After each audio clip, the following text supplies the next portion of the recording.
adora em espírito, adora em verdade. E essa adoração, ela deixa a gente mais leve, porque nós estamos enaltecendo, estamos entoando louvores ao Deus dos céus, ao Deus da terra, ao Senhor da vida. Eu gostaria de perguntar nesta noite, tem alguém aqui nos visitando pela primeira vez? Tem alguém? Tem? Ah, tem pessoas aqui. Quantas pessoas? Meu amigo Fernando esteve comigo ontem aqui. Eu tenho orado pela vida do Fernando já há muito tempo, desde o ano passado, quando ele passou a primeira vez com a sua patroa, e eu vi nele um potencial muito grande de Deus, porque a Bíblia fala que nós conhecemos a árvore pelo fruto, não é assim, queridos? É ou não é? Então tem muita gente que ele não precisa falar. Tem muita gente que não precisa te convencer de nada. A postura dele é uma postura de alguém que é como uma árvore frondosa, e os frutos dele frutos que nos mostram verdadeiramente quem ele é. Então, há uma alegria muito grande nessa noite receber o Fernando, né? Falei para ele ontem: Fernando, se você puder, vem aqui, vem conhecer a nossa comunidade, é uma comunidade diferente. E ontem nós ficamos ali, eu aprendi bastante com ele deve ter aprendido um pouquinho só comigo, mas foi muito legal porque nós trocamos experiências, e ele falou: pastor, diferente a comunidade de vocês. Pelas palavras que o senhor mencionou aqui, eu estou saindo assim, feliz e com uma posse de uma grande vitória. Então, uma alegria muito grande, Fernando, receber você aqui, como a igreja recebe o irmão Fernando. Seja bem-vindo em nome de Jesus. Volte sempre e traga mais gente. E se gostar, fique com a gente.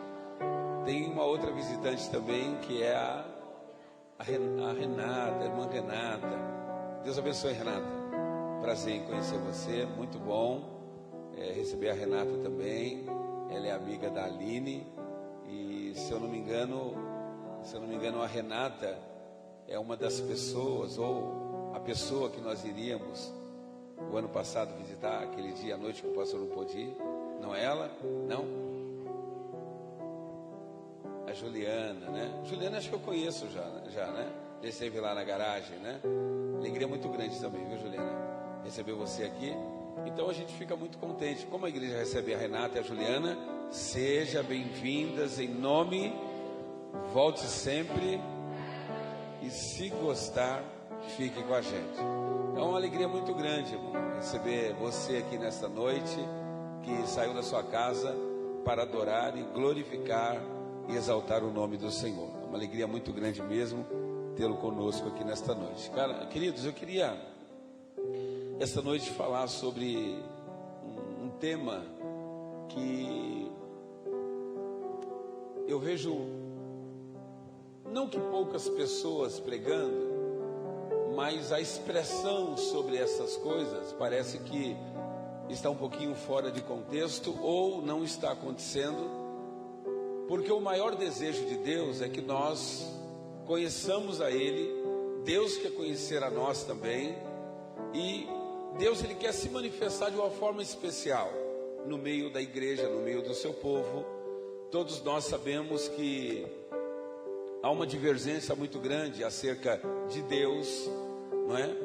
A ciência prega uma coisa, nós pregamos uma outra coisa diferente, mas não dá para olhar para um povo tão bonito como vocês essa noite, cheio de sonhos, cheio de planos, pessoas que trabalham sempre em favor do bem, da família, buscando os seus interesses, coisas boas, criando um ambiente para que as coisas aconteçam, para que os filhos sejam bons homens.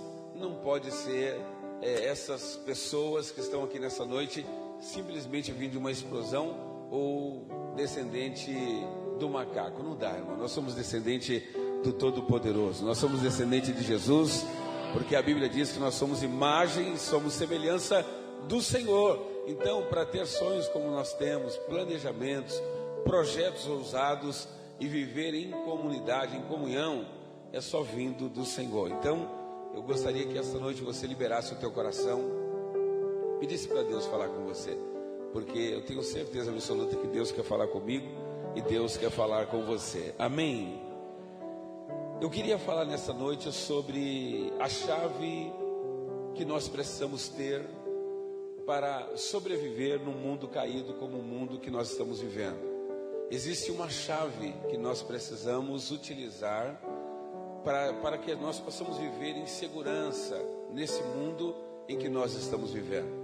Esse mundo que nós estamos vivendo é um mundo caído, um mundo profano, é um mundo que está andando debilitado, porque ele não está alicerçado no Senhor, ele não confia no Senhor. A vida do mundo não está pautada nos caminhos do Senhor, e a Bíblia diz que os caminhos do Senhor, eles são caminhos retos, são caminhos estreitos, mas caminho que vai nos conduzir até o lugar em que Deus disse que é uma morada eterna com o Senhor. E quando você olha para o mundo caído, um mundo profano, você encontra um mundo, por exemplo, de pessoas que não preza pelo caráter e pela ética. Você sabe que você não veio do macaco. Você sabe que você não veio de uma simples explosão. Você é a imagem e semelhança de Deus. Quantos têm convicção que você é a imagem e semelhança do Senhor aqui? Porque quando eu entendo e tenho a compreensão de que eu sou imagem e semelhança de Deus, eu vou deixar de fazer uma coisa que irrita o Senhor, que é profanar o templo de Deus. Por exemplo, nós falamos muito aqui de igreja, não é? Alguém diz: ah, pastor, eu sou de tal igreja, eu sou da igreja do fulano, eu sou da igreja do ciclano. Quando na verdade a igreja não é um lugar, a igreja somos nós. Deus não habita no templo feito por mão do homem, Ele habita no coração do homem. Deus não habita no lugar que você construiu. Deus não habita no lugar porque Ele está banhado de ouro. Deus não habita no lugar porque o altar é de mármore. Não, Deus habita no coração do homem. Então, quando eu tenho essa certeza de que o meu coração, ele é o altar de Deus, é o lugar onde Deus habita, o lugar onde Deus está procurando para pousar e ter uma intimidade comigo, o que eu vou fazer? Eu vou preservar o lugar em que Deus vai morar. Eu vou preservar o lugar em que Deus vai habitar. Eu vou preservar o lugar em que Deus quer estar. Então, o meu coração e o teu coração é o altar de Deus. E quando nós temos essa compreensão, a gente não deixa o nosso altar ficar sujo. Por exemplo, quando você vai fazer uma festa lá na sua casa, uma festa de casamento, ou uma festa de aniversário, ou uma festa para os amigos que estão chegando para tomar um lanchinho com você, qual é a primeira coisa que você faz na sua casa? Limpar. Não é assim? A primeira coisa que você faz é organizar, deixar ela toda muito bem arrumada, porque você vai estar recebendo visitantes. E o visitante que está chegando são pessoas especiais, porque toda vez que você convida alguém para ir numa festa até a sua casa, você não vai convidar qualquer pessoa, você vai convidar as pessoas mais especiais que você compreende. Agora, se eu tenho pessoas especiais, preste atenção aqui, se eu tenho pessoas especiais que eu coloco na minha agenda, ou coloco na agenda do meu WhatsApp, ou tenho lá no meu Facebook, e ligo para elas, para que elas possam estar na minha casa no dia de festa. Imagina a presença daquele que fez todas as coisas, cujo Espírito que mantém você de pé é do Senhor. Você precisa deixar a tua casa limpinha, para que Ele venha descer, habitar, morar e fazer morada todos os dias, porque o desejo do Senhor é habitar com o homem. Por isso que Ele envia o teu único Filho unigênito, para que todo aquele que nele crê não pereça, mas tenha a vida eterna. Deus reconciliou comigo e com você, enviando o teu único filho, para que ele pudesse estar conosco todos os dias da nossa vida. Então esta noite é noite de nós lavarmos o nosso coração e deixar Deus descer aqui nessa noite e morar no nosso coração e dizer: Senhor, o meu coração pertence ao Senhor, o meu coração é teu, a minha casa, a casa que é o meu coração pertence a ti, Senhor. Habita no meu coração, mora no meu coração, esteja, Senhor, dentro do meu coração, porque o desejo é que Deus more no nosso coração. Então o mundo em que nós vivemos é um mundo que ele está vivendo numa decadência de valores, que você poderia dar, por exemplo, olha para cá, o nome para esse mundo, o mundo da profanação. Diga comigo, o mundo da profanação. Aí pergunta assim: pastor, por que mundo da profanação? Eu vou te responder, porque é um mundo em que você encontra imoralidade, você encontra sexo oposto, você encontra pai matando filho, você encontra filho matando pai. Você encontra, por exemplo, uma adoração a outros deuses e esquece do Deus que nos criou, que nos formou.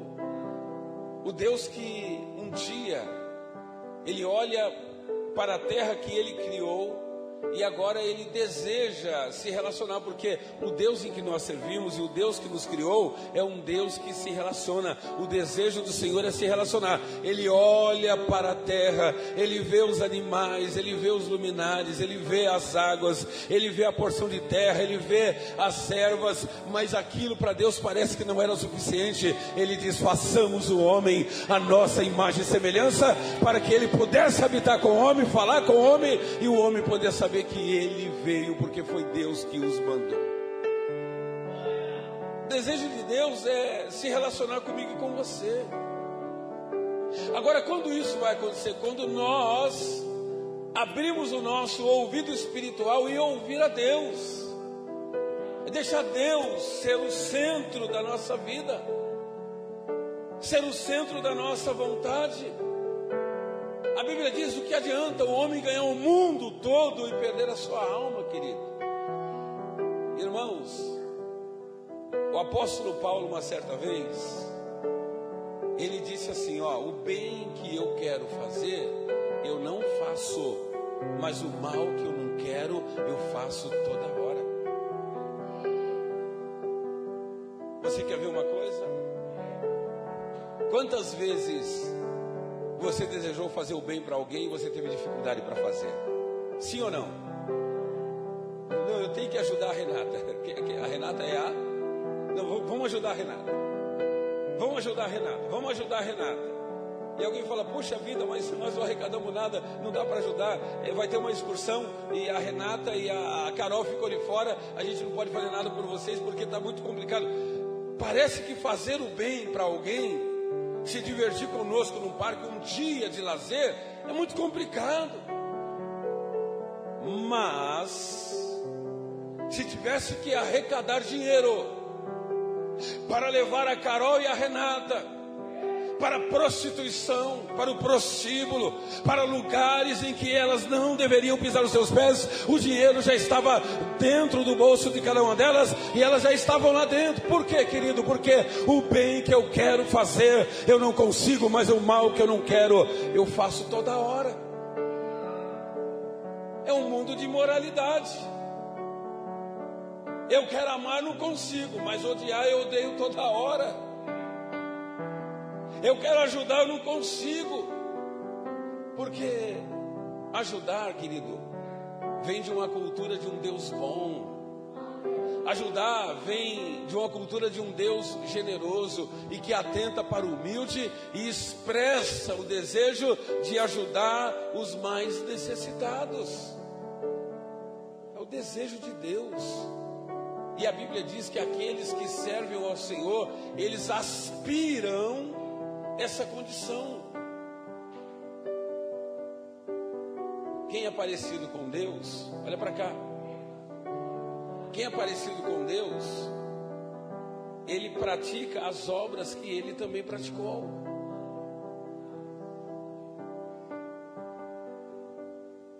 Aí, irmão, alguém fala: nossa, o pastor William é um homem bom.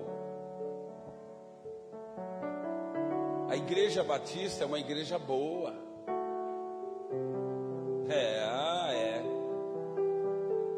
Aquele povo ali é o povo da prateleira de cima, é um povo bom. Olha para cá um pouquinho. Só que as obras que nós estamos fazendo, elas não condiz que somos homens e mulheres bons. As obras que nós estamos fazendo, elas não estão dizendo que nós somos bons. Ela está dizendo que nós somos maus. E o desejo de Deus qual que é, querido? É que nós se inclinamos para Ele e deixamos a palavra penetrar o nosso coração e passamos a viver em novidade de vida. Diga para alguém que está do seu lado: Deus quer fazer você viver em novidade de vida. Diga para ele, diga.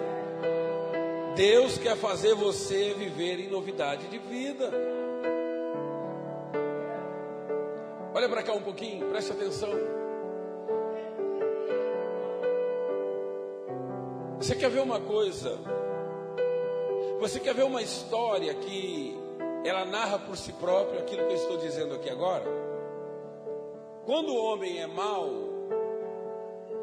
quando o homem ele é deliberadamente mau, ele não consegue expressar a presença de Deus, porque Deus não é mau, Deus é um Deus bom. Ele é um Deus que se reconciliou comigo, com você, dando aquilo que Ele tinha, e era algo de mais amável. O seu coração amou tanto que Ele não pensou duas vezes em dar o seu filho por mim e por você. Paulo disse assim, aquele que nem o teu filho poupou, nem o teu próprio filho poupou, antes o entregou por nós, como não nos dará com ele todas as coisas? Quem de vós aqui nessa noite daria o seu filho em sacrifício pela vida do pastor William, que acabou de cair no pecado? Nós amamos a vida do Senhor, pastor. O Senhor é um homem que, quando eu vim para cá, me recebeu também. Então, a partir de hoje, se depender de mim, o Senhor não morrerá no seu pecado, porque eu darei o meu filho por vós. Quem daria o filho? Quem daria o teu filho por mim? Ninguém dá, irmão, porque o meu filho eu não vou dar por você, não. A gente não dá, mas o Senhor deu. O único filho Ele entregou na cruz.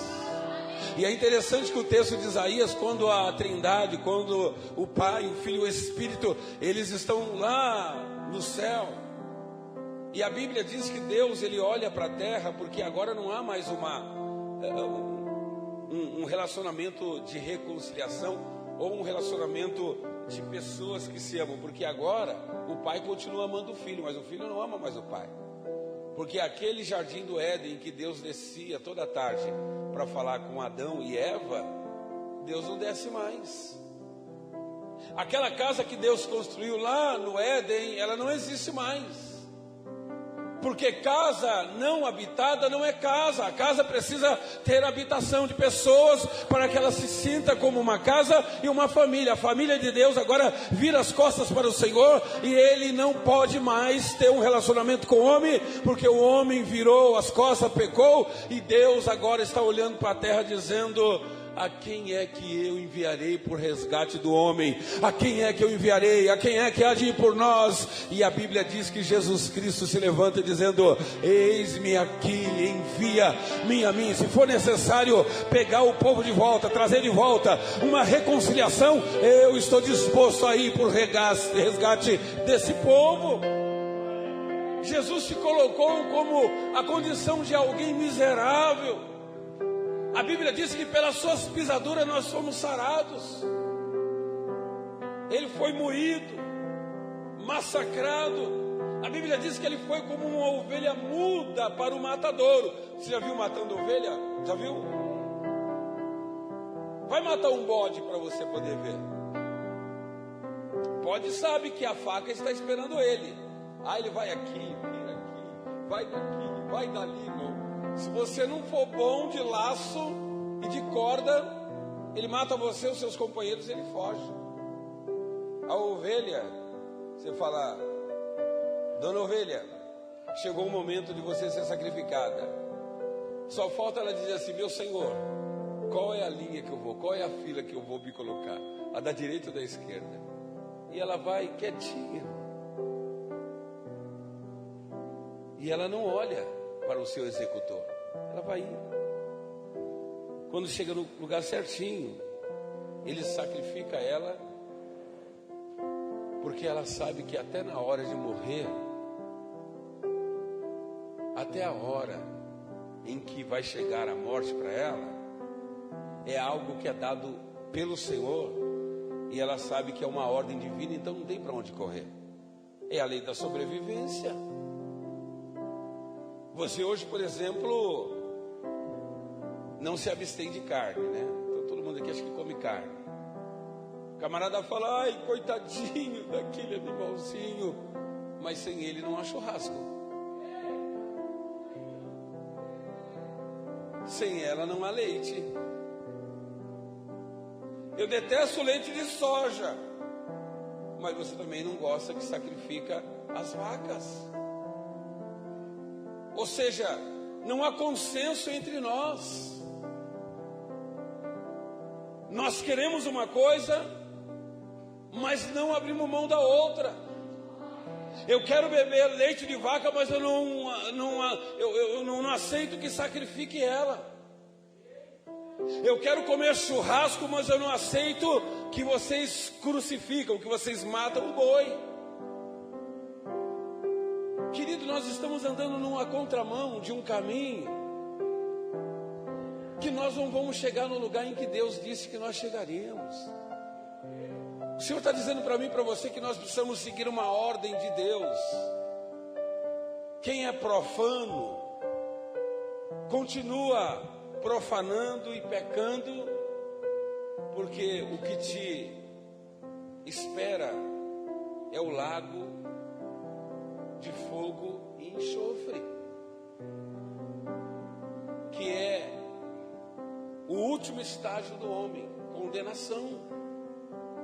Apartai-vos de mim, maldito, porque eu não vos conheço. Mas se você quer sair da profanação e pisar num lugar santo e saber que Ele tem uma vida eterna para você, você vai andar em santidade, em verdade, e quando você chegar naquele grande dia, Ele vai dizer: entra, bendito do meu Pai, porque fosse fiel no pouco e no muito eu te colocarei. Deus tem uma vida eterna para mim, Deus tem uma vida eterna para você. Quantos creem que Deus tem uma vida eterna para você, querido? Solta um brado de glória a Deus aí. Deus tem uma eternidade esperando você, mas depende de você se esforçar. Deus quer te dar a vida eterna, mas você precisa querer. Olha para cá, porque não é por imposição. Até para salvar, Deus não vai colocar uma faca na sua garganta dizendo: eu quero te salvar, e você vai ter que aceitar. Ué, cadê o livre-arbítrio que Deus nos deu? Eu até falei para a Carol ontem, né? Que o mês que vem nós vamos trazer uma mensagem aqui para a igreja toda sobre o livre-arbítrio, que é uma condição dada por Deus, versus o Deus que impõe condições para a sua vida aqui na terra e até para você ser salvo, até para você poder medir os seus conhecimentos e decidir se você prefere uma ordenança divina de Deus para a sua vida, ou seja, tudo que acontecer foi Deus que predestinou, Deus que fez, seja bom, seja ruim. O meu filho morreu, o seu não, foi Deus que determinou. O seu filho morre, o meu não, foi Deus que determinou. O avião cai com a tua família, foi Deus que determinou. Então eu quero trazer uma pregação mostrando para você qual linha de pensamento que você tem. Se você é alguém que crê no livre-arbítrio do homem, em querer escolher o caminho que ele vai andar, ou foi Deus que predestinou você ser dessa maneira. Você quer ver uma coisa, irmão? Tem alguém aqui que tem parente preso? Eu tenho. Levanta a mão você que tem. Faz assim, não tem problema não. Uma vez eu fui falar isso aí, o pessoal falou, não, mas isso é antiético. O antiético é não falar. Tem que falar para Deus realmente ouvir a nossa petição, os irmãos saber que tem alguém e ele vai orar por você. Você quer ver uma coisa? O teu parente que está preso e o meu parente que está preso também. Imagina, Deus predestinou lá na eternidade que ele seria preso, que ele seria assaltante, que ele seria bandido, matador, estrupador. Eu não creio nesse Deus, eu creio num Deus que te dá a oportunidade de você escolher entre o certo e o errado. Vós escolhestes entre a mão direita e a mão esquerda, entre a bênção e a maldição. Ele disse: se obedeceres à voz do Senhor teu Deus, não estarás mais por baixo, mas estarás por cima. Não será mais cauda, mas e tudo quanto fizer prosperará. Ele está dizendo: se obedeceres à voz do Senhor. Ele dá para você a oportunidade de você escolher entre a bênção e a maldição. Nós estamos falando aqui nessa noite sobre o mundo profano, o mundo da imoralidade sexual, sexo oposto, filho que mata pai, pai que mata filho, adoração a outros deuses, esquecendo do único Deus, Senhor e Salvador, que veio para nos salvar. E Deus tem uma chave poderosa para nós sobrevivermos nesse mundo, mas viver nesse mundo avivado. Diga comigo assim: para viver nesse mundo, eu preciso viver avivado, porque não dá para viver no mundo caído, no mundo profano, se você não tiver a mente de Cristo. Diga assim: Senhor, me dê a tua mente, para que eu possa pensar. Me dê olhos espirituais, para que eu possa olhar além da maioria. E me dê ouvidos espirituais, para que eu possa ouvir além daqueles que me ouvem. Deus quer fazer de você um homem bom, um homem conquistador, um homem que vai andar por caminhos de verdade. E tem uma coisa que agrada a Deus, irmãos. Calma que eu não entrei no texto ainda não, só uma introduçãozinha aqui para você poder entender. Tem uma coisa que agrada a Deus, Carol. Sabe o que é? Irmão, qual é a estrada, a via que me leva até o Rio de Janeiro? Diga assim: Dutra. Fala mais uma vez: Dutra. Só que nós estamos indo para o Rio de Janeiro pela M. Boimirim, tá bom? Estamos indo. Chega lá na frente, a gente vai encontrar num determinado ponto da M. Boimirim, depois ali, antes do Bar do Peixe já começa, depois do Bar do Peixe um pouquinho, depois do Rodoanel, da padaria do Crispim, você vai encontrar, por exemplo, uma M. Boimirim não muito habitada, com presença de casas na sua beira da estrada, do lado direito e do lado esquerdo, você vai encontrar muito mato. Quando você pega um determinado ponto das estradas que te levam para outros estados, você encontra só mato. As características das duas estradas são parecidas. Uma tem asfalto, a outra também tem. Uma tem acostamento, a outra também tem. Uma tem mato do lado direito, a outra também tem. A outra tem mata do lado esquerdo, a outra também tem. Só que tem um detalhe: uma chama Via Dutra e a outra chama M. Boimirim. Uma vai te levar no máximo no Embu-Guaçu, e a outra, irmão, vai te levar no Rio de Janeiro, em outras cidades também. O que eu quero dizer para você? Que na hora que eu estiver numa estrada, preste atenção, caminhando, com a convicção de que eu vou chegar num determinado lugar, e eu chegando num determinado lugar, alguém me diz: ô, você está indo para onde? Estou indo para o Rio de Janeiro. Mas o senhor não chega no Rio de Janeiro pela M. Boimirim, o senhor chega no Rio de Janeiro pela Dutra. O que eu devo fazer, irmão? Uma conversão. Diga comigo, conversão. Diga assim, convergir. Para poder voltar para o lugar que vai me levar ao lugar que eu designei chegar. Então eu preciso fazer uma conversão, eu preciso convergir e voltar para o lugar que exatamente é o lugar que vai me fazer chegar até o Rio de Janeiro. Então quando eu reconheço que eu estou errado e volto atrás, me humilho diante do Senhor, peço perdão a Ele. A Bíblia diz o que em 2 Crônicas, capítulo 7, versículo 14?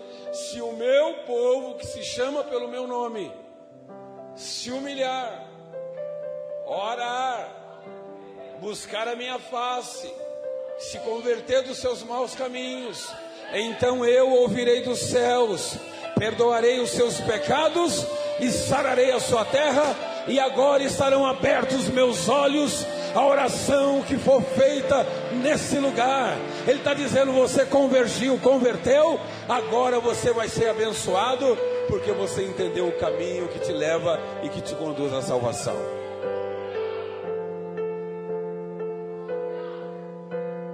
As minhas pregações são chatas, eu sei, tem gente que não gosta. Outro dia alguém falou assim, pastor, mas o senhor eu tenho algumas formas de pregar. Eu prego pelo Espírito, por exemplo. Tem vezes que eu prego uma pregação expositiva. Até a Adriele outro dia me deu os parabéns, falou, pastor, meu Deus, que bênção, a pregação do senhor expositiva é muito boa. Foi você, Adriele, que falou? É muito boa, a gente consegue entender e compreender. Porque qual a diferença da pregação que a gente denota ser pelo Espírito, que é aquela que você não faz um esboçozinho, você prega normal, vai pregando, vai pregando, vai pregando. E aquela que você prega fazendo um esboçozinho ou utilizando a Bíblia Sagrada, como eu estou utilizando agora, como regra para poder levar essa palavra para vocês. Olha para cá, há duas diferenças. A primeira diferença é que os que são, entre aspas, espirituais, vão dizer, assim eu também prego, o esboço é fácil. Vem aqui pregar então, para ver se é fácil. O negócio é duro.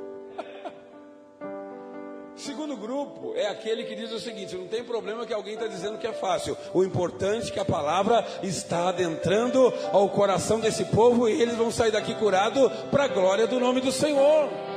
Então a pregação expositiva é expondo o texto na sua totalidade, na sua verdade, e fazendo você sair daqui com a verdade do Senhor no teu coração. Deus quer que nós nos humilhamos esta noite. Diga para alguém do seu lado, essa noite é a noite de se humilhar diante do Senhor. Diga, essa noite é noite de você voltar, de você revogar, de você converter, de você entender e compreender os caminhos que o Senhor tem para a sua vida, porque Deus não aceita um homem no seu estado de profanação, mas aceita um homem no seu estado de santidade, adorando e glorificando o Senhor dos Senhores. Tanto é verdade o que eu estou dizendo aqui agora, que você encontra, por exemplo, o rei Davi, não é? O rei Davi, ele é chamado de homem segundo o coração de Deus. Coração bom ele tem. Para Deus dizer, Adriele, que você é segundo o coração dele, é porque Deus te ama demais e você privilegiada. Então, o homem que Deus chamou segundo o meu coração, ele também pecou contra Deus. Outro dia, algumas pessoas me chamaram e disse, pastor, eu não sou da igreja em que o senhor tem o privilégio de ser pastor ou de pastorear, mas eu quero fazer uma pergunta para o senhor. Esta noite, eu, conduzido pelos meus amigos e influenciado por eles, eu caí, pequei, eu errei. Aí eu olhei para ele e disse, me fale mais uma vez. Aí eu senti que ele ficou meio constrangido, dizendo, o que aconteceu, querido? Esta noite eu, influenciado pelos meus amigos, pequei e caí. Não sou mais justo diante do Senhor. Aí eu perguntei para ele assim: o que é que você espera ouvir de mim? De um pastor? Eu espero que o Senhor vai me descascar o pau agora. Vai falar tudo o que tem que falar. E depois o Senhor vai vir com um bálsamo para curar as minhas feridas. Eu disse: rapaz, deixa eu te falar uma coisa. Em primeiro lugar, eu quero te dar um abraço. Alguém disse: mas peraí, eu estou pecando e o pastor está me dando abraço. Eu estou pecando e o pastor não está me chamando a atenção. Sabe por que eu abracei aquele jovem, irmão? Porque quem corrige ele é a palavra do Senhor. Quem corrige ele é o próprio Deus. Eu não posso acusá-lo. Eu só disse para ele o seguinte: depois de tudo que você fez, como que você está se sentindo? Lixo. Segunda pergunta: o que você gostaria de fazer agora? Ele disse: pedir perdão. Eu disse: então vai, não peques mais. Aí hoje ele veio na igreja aqui e disse: pastor, eu fiz exatamente aquilo que o Senhor me disse para fazer. E tomei uma atitude, estou firme com o Senhor, estou voando. Meu pastor vai me entregar uma situação lá na minha mão. Só que tem uma coisa que marcou a minha vida naquele dia em que eu vim visitar o Senhor aqui na sua congregação. Que o Senhor não veio com palavras inflamatórias de acusação.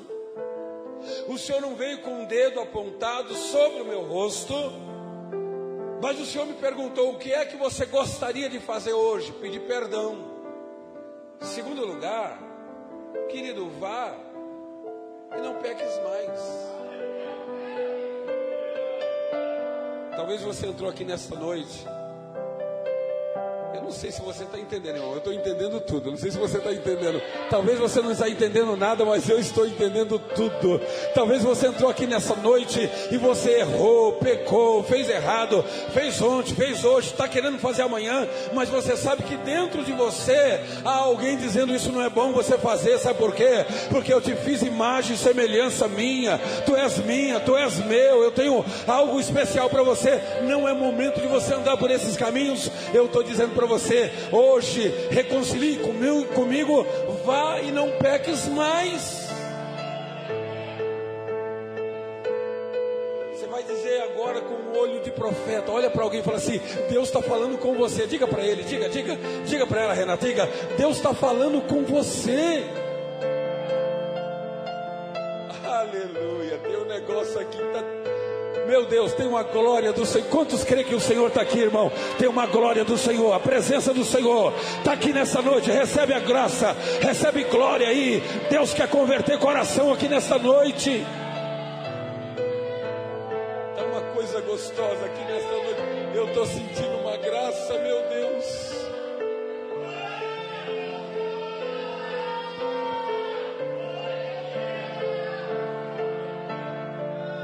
Deus está aqui nesta noite. Deus está aqui nesta noite. Levante a tua mão, levante a tua mão, levante.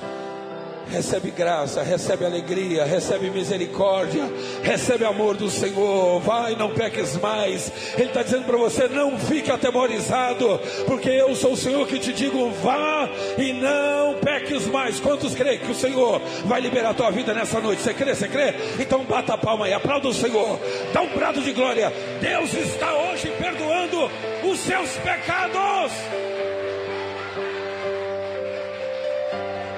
Ele está te perdoando nesta noite.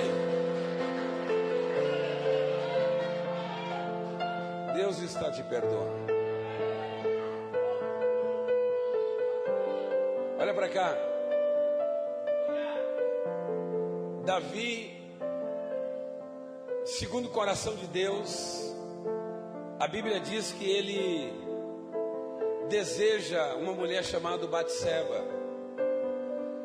E a Bíblia nos relata que essa mulher chamada Batseba tinha um marido chamado Urias. E esse marido é convidado por Davi para se colocar de frente do exército do Senhor. Olha para cá, preste atenção.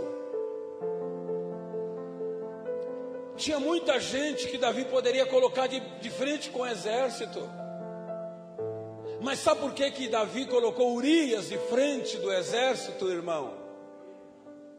Porque ele desejou a mulher de Urias. Ele queria sair com Batseba. Mas ele sabia que enquanto Urias estava vivo, ele jamais sairia com Batseba. Ele não poderia sair com ela porque seria uma profanação muito grande e possivelmente Urias matava Davi. Então Davi pega, olha para cá, irmão. Davi pega Urias e fala: Urias, eu quero que você fique de frente dos soldados, de frente da batalha, para guerrear em favor do exército do Senhor. Até aí tudo bem, porque tem momentos em que eu vou dizer para você o seguinte: eu quero você aqui na frente, na retaguarda, lutando, guerreando, espada, escudo, capacete, sandália. Você não vai desconfiar que o seu líder, o seu pastor, está te colocando aqui na frente para você poder sucumbir. Ele não está te chamando aqui para você, sabe, se perder. Urias, irmão, recebeu a palavra e disse: sim, senhor. Ele está de frente com a batalha. E aí, irmão, chega a notícia: Urias morreu. Olha o rosto de Davi, irmão. Olha os gestos de Davi. Urias morreu, vocês têm certeza disso? Está morto.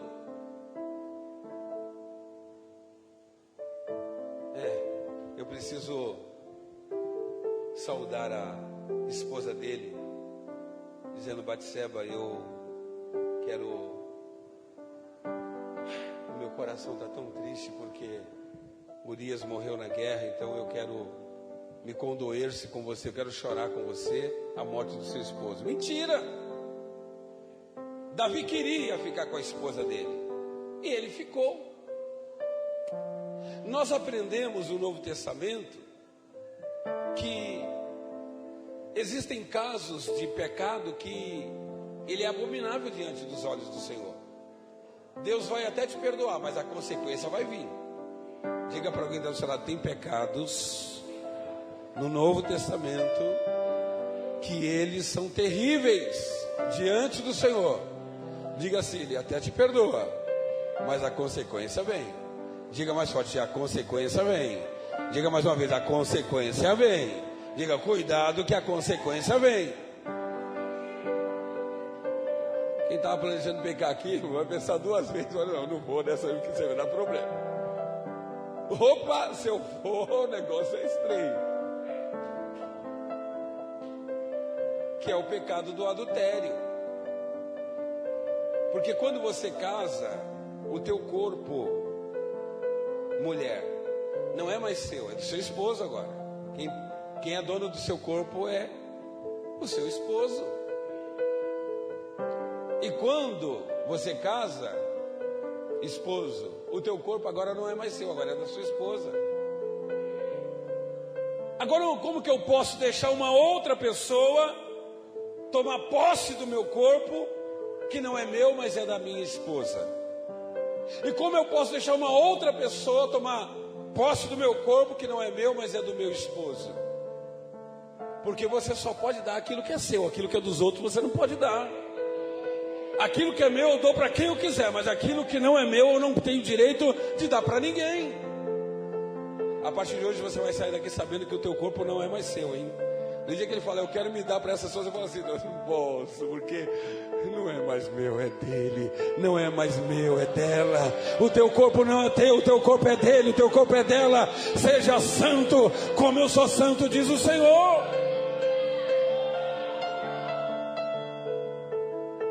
Davi matou Urias, irmão. Praticamente ficou com Batseba. Aí Davi está chegando nos seus últimos dias de vida. Davi coloca no coração um desejo de construir uma casa para Deus. Ele diz: eu vou construir um palacete para Deus. Olha para cá, eu quero ver Deus habitar numa casa, num templo que eu vou construir com a minha mão. E é passado alguns dias que Davi estava com não que Davi estava com uma planta na mão, mas ele chama o profeta Natan e fala: Natan, vem aqui, eu quero falar com você. Olha para cá, querido, preste atenção, não durma não. Natan, eu estou com desejo de construir uma casa para Deus. Natan fala: rapaz, isso é bom, Deus vai gostar. E ele conversa com Natan, Natan conversa com ele, fica tudo resolvido, tudo já programado. Davi tinha grana, tinha conhecimento, tinha parceiros, ele tinha tudo para construir uma casa para Deus, mas tinha que saber se Deus queria ele construir essa casa. Aí a Bíblia diz que Natan volta para a tua casa e uma bela noite Deus aparece para o profeta Natan. Irmão, olha onde eu vou chegar com você. Não, me dá um relógio aqui porque eu estou sem. Eu vou falar de um assunto com você hoje. Você vai sair daqui hoje diferente. Você tem que sair daqui hoje diferente, curado para a glória do nome do Senhor.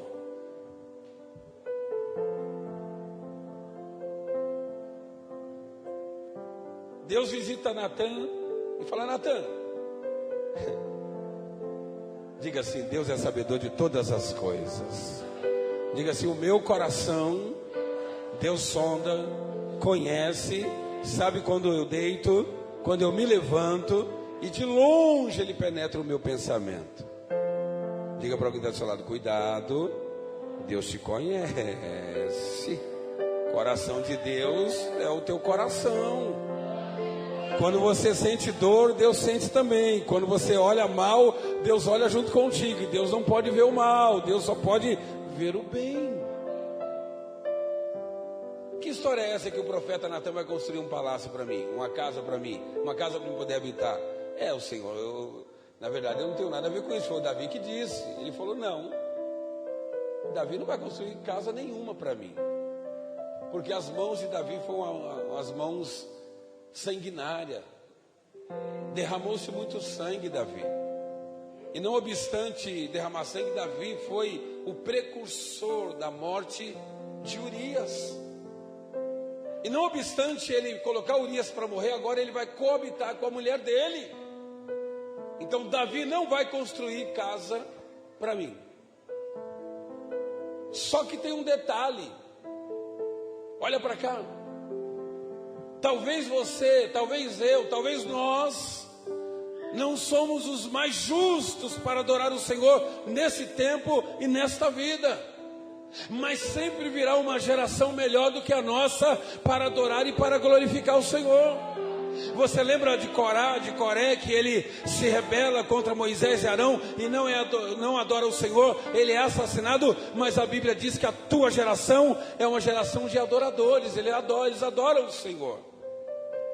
Então o Senhor falou: não, mas não tem problema, Davi não vai construir casa nenhuma para mim, mas da raiz de Davi sairá um rebento, e este sim construirá a minha casa. Aí você vê duas gerações, você vê dois rebentos de Davi. Salomão, que é um dos reis que edifica a casa física, que foi o templo de Salomão construído. E você vai encontrar o outro rebento, que é Jesus de Nazaré. Por isso que o texto diz: filho de Davi. Ele é filho de Davi, da descendência de Davi. Ele constrói a casa espiritual. Mas hoje eu não vou falar do rebento espiritual, mas vou falar do rebento físico, material, que é Salomão. Salomão, então, por sua vez, ele edifica uma casa para o Senhor. E você vai abrir a tua Bíblia comigo lá no livro de 2 Crônicas, capítulo 7. Louvado seja o nome do Senhor, para nós finalizarmos aqui aquilo que Deus já tinha colocado no meu coração. 2 Crônicas, capítulo 7, versículo 1, eu vou lendo para a gente poder ganhar tempo, até o versículo 14. O texto diz assim: E acabando Salomão de orar, desceu o fogo do céu e consumiu o holocausto e os sacrifícios, e a glória do Senhor encheu a casa.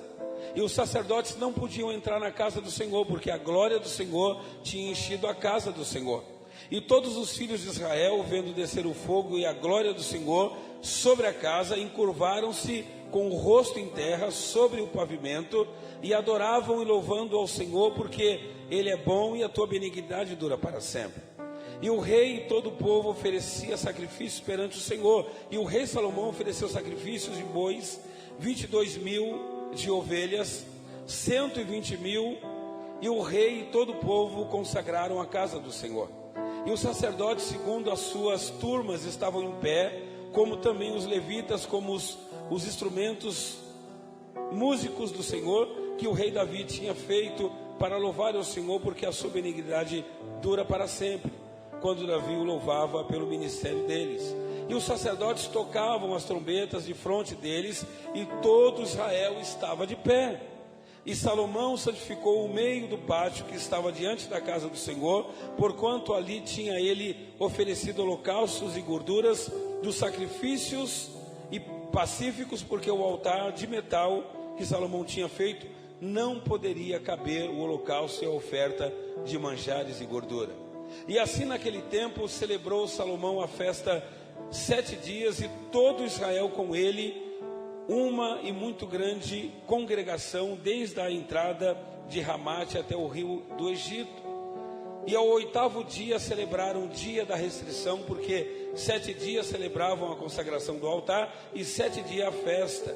E no dia 23º do 7º mês, o rei deixou ir o povo para suas tendas, alegres e de bom ânimo, pelo bem que o Senhor tinha feito a Davi e Salomão e ao seu povo de Israel. Versículo 11: E assim Salomão acabou a casa do Senhor e a casa do rei, e tudo quanto Salomão intentou fazer na casa do Senhor, na sua casa, prosperamente efetuou. E o Senhor apareceu de noite a Salomão e disse: Ouvi a tua oração e escolhi para mim este lugar para a casa do sacrifício. E se eu cerrar os céus e não houver chuva, e se eu ordenar os gafanhotos que consumam a terra, e eu enviar a peste entre o meu povo, porque o meu povo que se chama pelo meu nome, se humilhar, orar, buscar a minha face, e se converter dos seus maus caminhos, então eu ouvirei dos céus, perdoarei os seus pecados, e sararei a sua terra. Versículo 15. Agora então estarão abertos os meus olhos e atentos meus ouvidos à oração que saí desse lugar, porque agora escolhi e santifiquei esta casa, para que o meu nome esteja nela perpetuamente, e nela estarão fixos os meus olhos e o meu coração todos os dias. Quanto a ti, se andares diante de mim, como andou Davi teu pai, e fizeres conforme tudo o que ordenei, e guardares os meus estatutos e os meus juízos, também confirmarei o teu trono, conforme o concerto que fiz com Davi teu pai, dizendo: não te faltará varão que domine em Israel. Porém, se vós vos desviardes e deixardes os meus estatutos, os meus mandamentos que vos tenho proposto, e vos prostrardes a eles, então os arrancarei da minha terra que lhes dei, e lançarei da minha presença esta casa que consagrei ao meu nome, e farei com que seja por provérbios, mote entre todas as gentes. E desta casa que fora tão exaltada, qualquer que passar por ela se espantará e dirá: por que fez o Senhor assim com esta terra e com esta casa? Até aqui, queridos, eu quero que você repita comigo assim: agora estarão abertos os meus olhos e atentos os meus ouvidos a oração que saí desse lugar.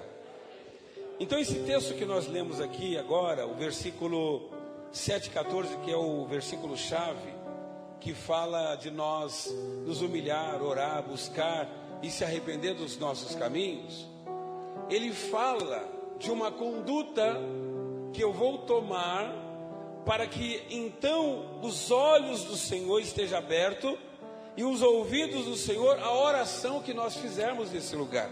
O texto está dizendo: se o meu povo, que se chama pelo meu nome, se humilhar, orar, buscar a minha face e se converter dos seus maus caminhos, então eu ouvirei dos céus, perdoarei os seus pecados e sararei a sua terra.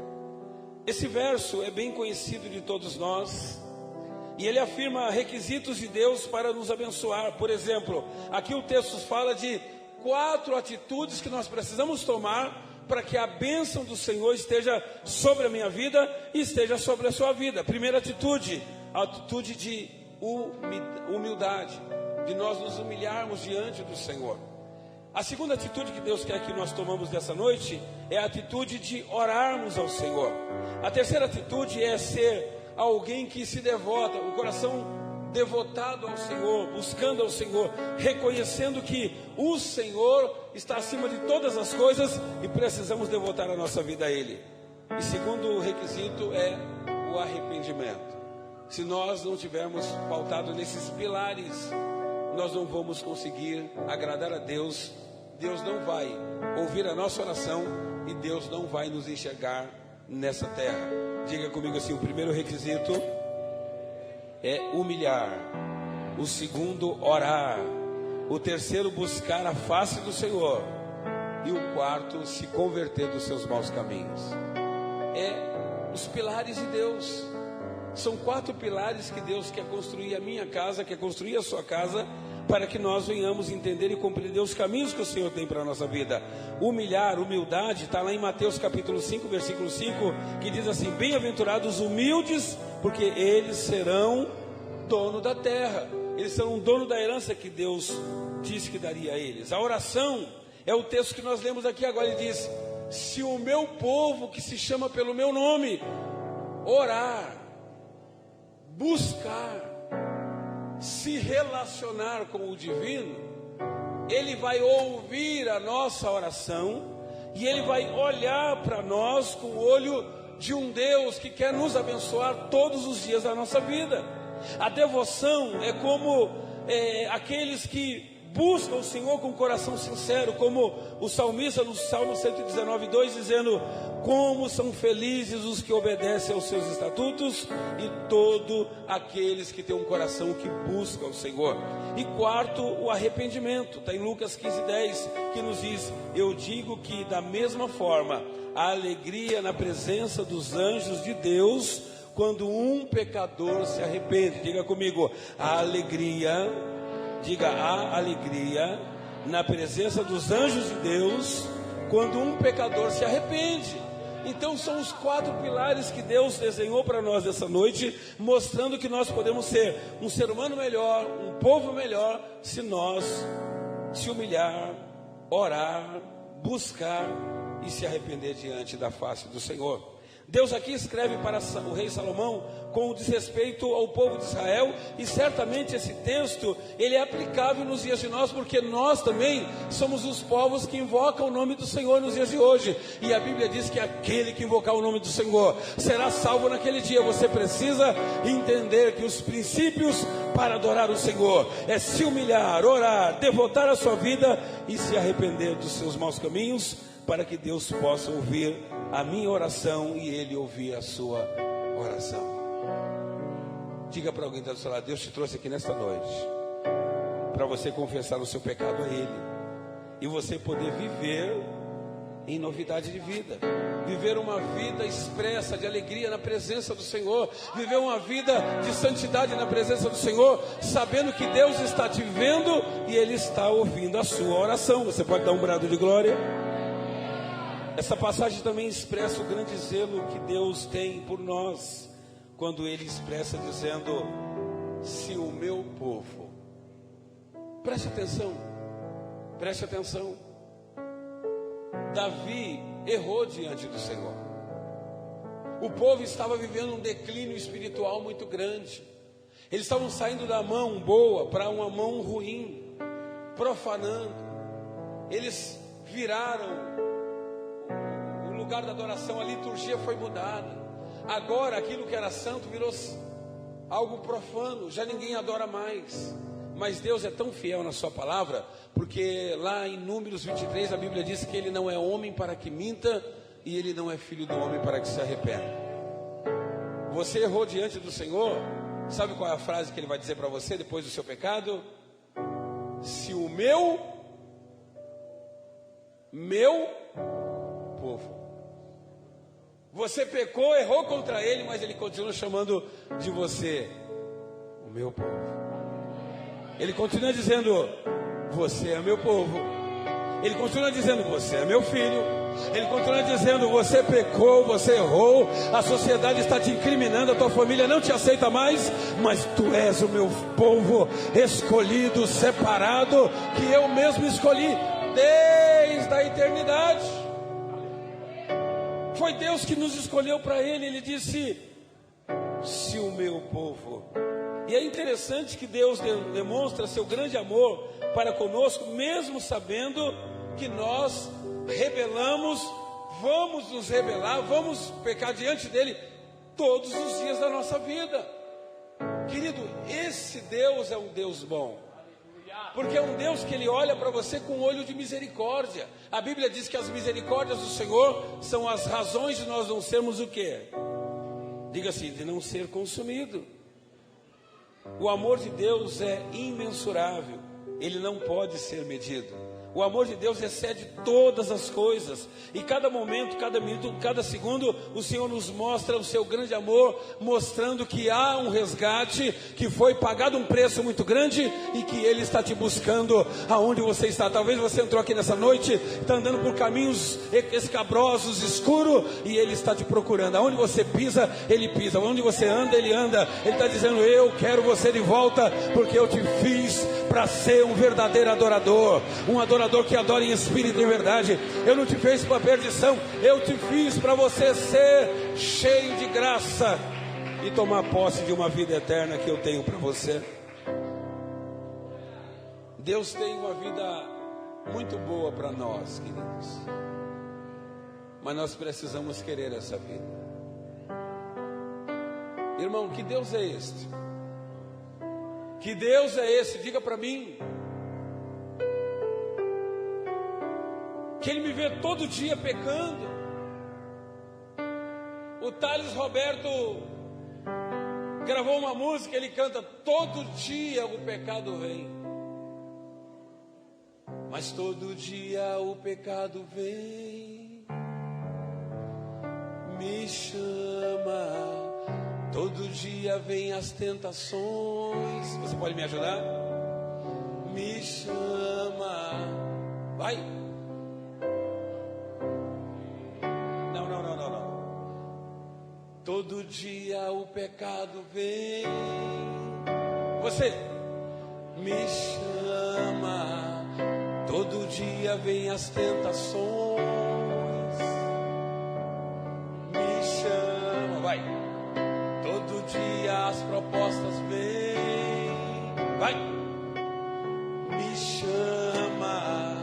Todo dia o pecado vem. Mas eu escolho Deus. Eu escolho ser amigo de Deus. Eu escolho Cristo todo dia. A vida de... Vai. Mas eu escolho ser amigo de... Eu escolho Cristo todo dia. A vida de Deus é este Deus. É esse Deus que nós precisamos. É esse Deus que nós precisamos. É com Ele que nós vamos morar.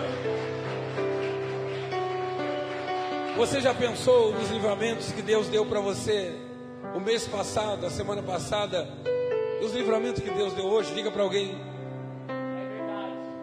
Você está atento aos livramentos que Deus deu para você?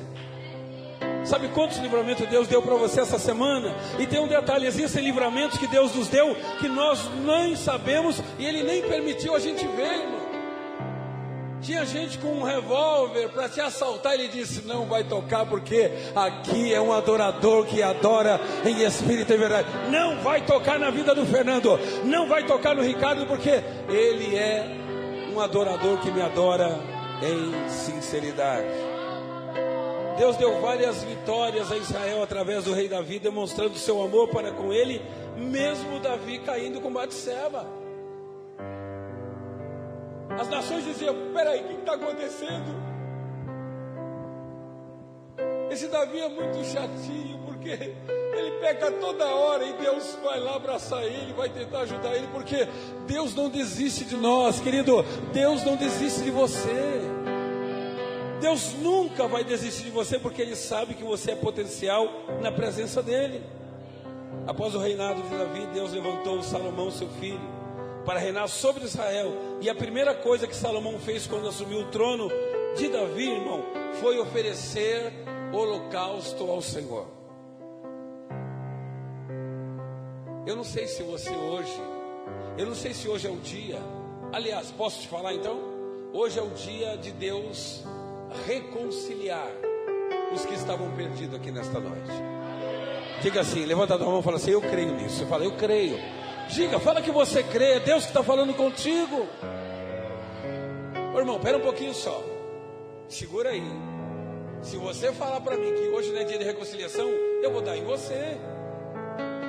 Pô, cantei agora com você: todo dia o pecado vem e me chama, todo dia a tentação vem, todo dia as propostas vêm. Mas o teu espírito precisa dizer: mas eu escolho Deus. Irmão, deixa eu te falar uma coisa. Será que uma ficadinha, será que uma traição, será que um beijinho na boca, será que uma noite de prazer é mais excelente para o meu e teu coração do que você amar a Deus sobre todas as coisas e saber que Ele tem uma eternidade para você? Você está com um problema sério. Agora, não se esqueça, hein, que o pecado, ele mata. E não é matar espiritualmente, é literal, ele te mata. O salário do pecado é a morte, mas o dom gratuito de Deus é a vida eterna, irmão.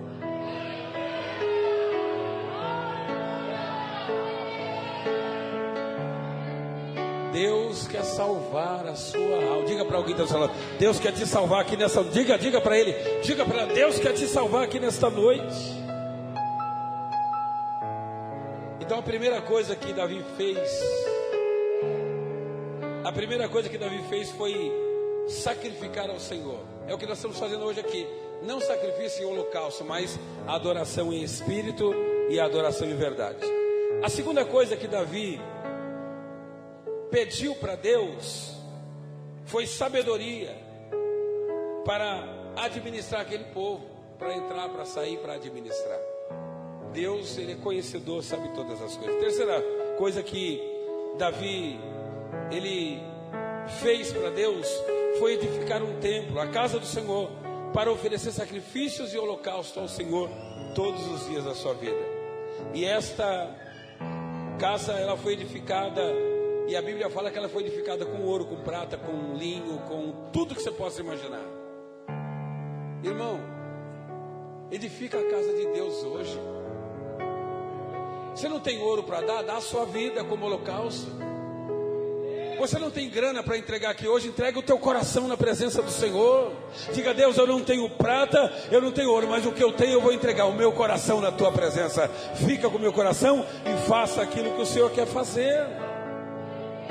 Porque Deus, Ele não quer o dinheiro, mas Ele quer o teu coração. Diga para alguém que está do seu lado: Deus não quer o teu dinheiro, Ele quer o teu coração. Agora, para nós terminarmos, olha para cá, falta 15 minutos, tem um louvor, tem oferta. E só para terminar, olha para cá.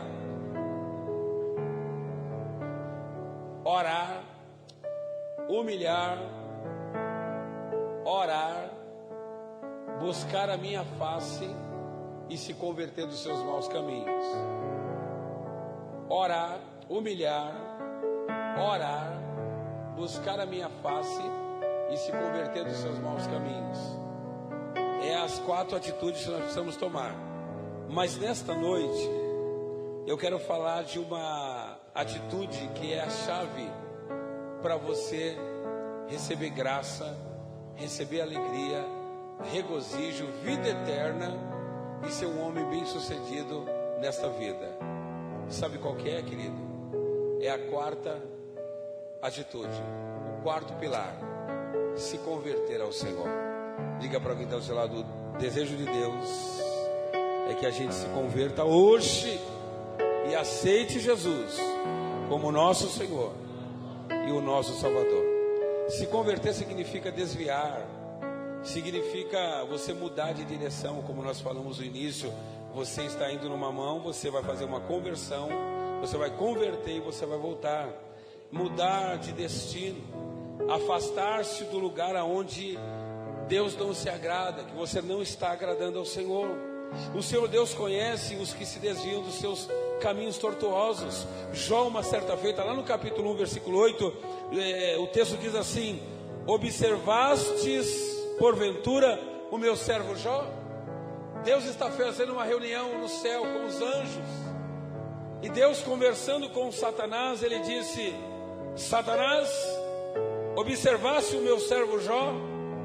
Porque não há ninguém na terra semelhante a ele, homem íntegro, reto, temente a Deus, que se desvia do mal. Jó era um homem que ele era íntegro, ele andava no mundo profano, caído, mas a sua integridade estava sempre de pé, olhando para Deus. Irmão, tem gente caindo, profanando, ele está olhando para Deus. Tem gente mentindo, ele está olhando para Deus. Tem gente matando, ele está olhando para Deus, porque o homem íntegro, ele não consegue se desviar do caminho da vida. Ele anda na vida porque ele sabe que foi dado pelo Senhor. Jó foi um homem vitorioso. Deus tinha prazer em falar de Jó. Amados, olha para cá um pouquinho, eu estou terminando. Jó era um homem sujeito às paixões dessa vida, e a Bíblia diz que Jó é um homem nascido de mulher. Então Jó tinha sentimento como você tem e como eu tenho. Agora, peraí, quem é que está lá no céu falando com Deus? Os anjos e Satanás. Então lá no céu, Deus está falando com os anjos e Satanás, e Deus está dizendo o nome de Jó lá no céu, irmão. Deus está dando testemunho para Satanás de Jó, dizendo: ó, Jó, tem um homem lá na terra que é diferente de todos os outros homens. Na terra não há ninguém igual a ele, porque ele é íntegro, ele é fiel, se desvia do mal, ele é um homem diferenciado. Ou seja, Deus dando testemunho para Satanás que um homem fazia o bem nesta terra. O que Deus está dizendo? Que eu e você podemos o que, querido? Que nós podemos o que? Que nós podemos fazer como Jó fez, que nós podemos ser como Jó foi, porque Deus dá força quando nós precisamos e nos ajuda na nossa fraqueza. Ele disse: olha, eu posso fazer na tua vida muito mais do que você pensa, porque eu sou o Senhor que estou no controle de todas as coisas. Jó desfruta então das bênçãos que o Senhor tinha para ele, e ele prossegue a sua vida, e todos nós conhecemos o final de Jó, o caminho de Jó, o caminho que Deus fez ele trilhar depois que ele foi fiel para com o Senhor. O texto diz assim: se o meu povo que se chama pelo meu, me ajuda aí, se o meu povo que se chama pelo meu se humilhar, orar, vai buscar a minha face e se converter dos seus maus caminhos, então eu ouvirei dos céus. Qual que é a condicional para ele ouvir do céu? Humilhar, orar, buscar a face do Senhor e se converter dos seus maus. Diga assim: então ele ouvirá do céu. Diga comigo, diga assim: Deus ouvirá do céu. Diga assim: Deus ouve quando nós falamos. O que significa isso? Escutar ou estar atento para ouvir é a mesma coisa que você está ligado sabendo que alguém está dizendo, está falando, e a Bíblia diz que quando Deus fala, a terra se cala para ouvir a voz do Senhor. Irmãos, todos nós aqui, não tem santo aqui não, viu? Se tem alguma igreja pregando que lá o sacerdote é diferente de vocês, é mentira. Se tem alguém pregando que o sacerdote, o bispo, o pastor ou o apóstolo é diferente de vocês, é tudo mentira. A única diferença é que o pastor é uma outra ovelha tirada do meio das ovelhas para pastorear. Só isso, irmão. É igual aos outros, faz tudo igual. É, irmão, porque nós vamos orar nessa noite. Para, pastor, pode parar. Nada disso. Eu sou apenas uma ovelha tirada do meio das ovelhas para pastorear. No máximo, porque todos nós somos servos do Senhor Jesus. Possuímos uma natureza pecaminosa. Infelizmente, quando passamos da lei da inocência, criança, pré-adolescência e adolescência, para a lei da consciência, adolescente, jovem, adulto, nos deparamos com esse conhecimento, e o único que pode nos perdoar e livrar dos nossos pecados é Jesus Cristo de Nazaré. Enquanto você é um pré-adolescente, um adolescente, Deus nem leva em consideração o tempo da nossa ignorância. Mas depois que você passa a ser um adolescente, jovem, adulto, querido, é a misericórdia do Senhor que vai trazer graça para a minha vida e para a tua vida. Romanos 3 e o versículo 23, porque todos pecaram e destituídos estão da glória de Deus. Romanos 5,12, portanto, assim como por um homem só entrou o pecado do mundo, pelo pecado da morte, assim também a morte passou a todos os homens, porquanto todos pecaram diante do Senhor. Mas a Bíblia nos traz uma reflexão e uma resposta acerca dessas coisas. Paulo, escrevendo Romanos capítulo 8 e versículo 1, ele disse: nenhuma condenação há para os que estão em Cristo Jesus, porque o Espírito da vida em Cristo nos livrou de toda a sentença de morte, e hoje nós vivemos em novidade de vida. Quem vive em novidade de vida? Quem está vivendo em novidade de vida nessa noite? Solta um brado de glória, chama a atenção do Senhor, aplauda Ele, porque nenhuma condenação há para aqueles que estão em Cristo Jesus, o Senhor. Nenhuma condenação há para os que estão em Cristo Jesus, porque o Espírito da vida em Cristo me livrou de toda a sentença de morte, e agora eu vivo em novidade de vida. Diga para alguém que está do seu lado: hoje você vive em novidade de vida. Diga para ele, diga: hoje você vive em novidade de vida. E sarar significa curar, restituir a saúde de quem estava doente física e espiritual. Ou seja, o Senhor nunca nos deixará na nossa própria sorte, porque Ele sempre estará nos buscando. Ainda que você estiver nos lugares mais ermos dessa vida, perdido, a Bíblia diz que eu estava perdido e fui achado. Eu estava morto e agora estou vivo, porque o Senhor me encontrou e me trouxe vida, e vida com abundância. Diga comigo assim: nesse mundo de pecado, nesse mundo profano, só existe uma possibilidade para eu viver bem, é viver avivado, tendo a chave da alegria, da prosperidade, e fazendo com que o Senhor habite no meu coração através dos 4 pilares: humilhação, oração, busca incessante por Deus e conversão dos nossos pecados.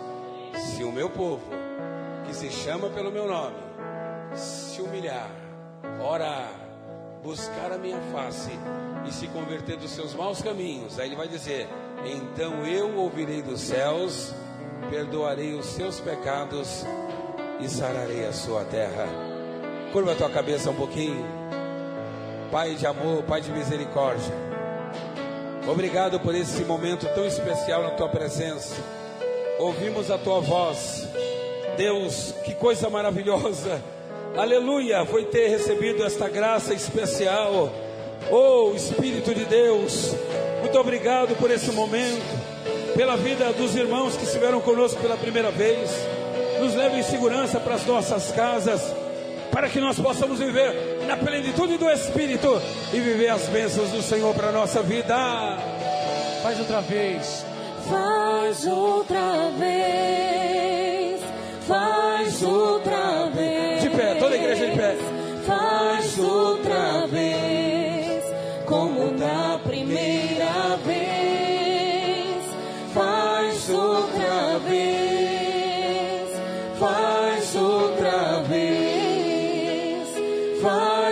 outra vez, como da primeira vez. Surpreenda-me de novo, Senhor. Só igreja, só igreja, só igreja. Surpreenda-me de novo. Toda igreja, toda igreja. Reduzir. Isso. Como da primeira vez, como da primeira. Todos juntos, vai. Surpreenda-me de novo. Reduzir. Como da primeira vez. Surpreenda-me de novo. Levante as mãos, levante as mãos. Surpreenda-me de novo.